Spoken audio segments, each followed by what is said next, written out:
2007 թվականը Մյունխենի հայտնի ժողովը, որտեղ Ռուսաստան նախագահ Պուտինը իր հայտնի ելույթով նշեց, որ խաղի կանոնները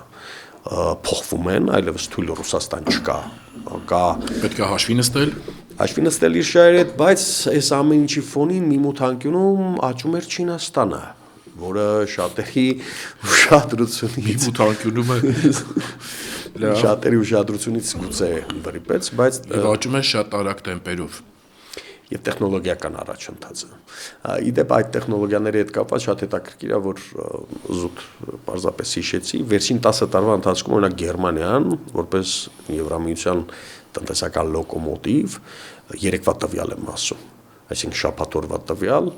$1 տրիլիոն ներդրում է կատարվել վերջին 10 տարվա ընթացքում տեխնոլոգիաների եւ սոցիալական քաղաքականությունը դիջիտալիզացնելու, թվայնացնելու բնագավառում մի հատ պատկերացրու թիվ է, էլի։ Հիմա Եվրոպայում շարունակում է Գերմանիան մնալ այդ լոկոմոտիվը, բայց Չինաստանը ինքը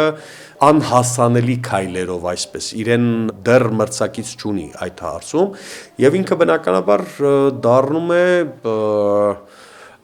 քաղաքական գործոն, պոտենցիալ գործոն, ապագա հակամարտությունների կարգավորման եւ ինչու ոչ ամբողջ արևելքում սոցիալական քաղաքականության դիմագիծը փոխելու հարցում։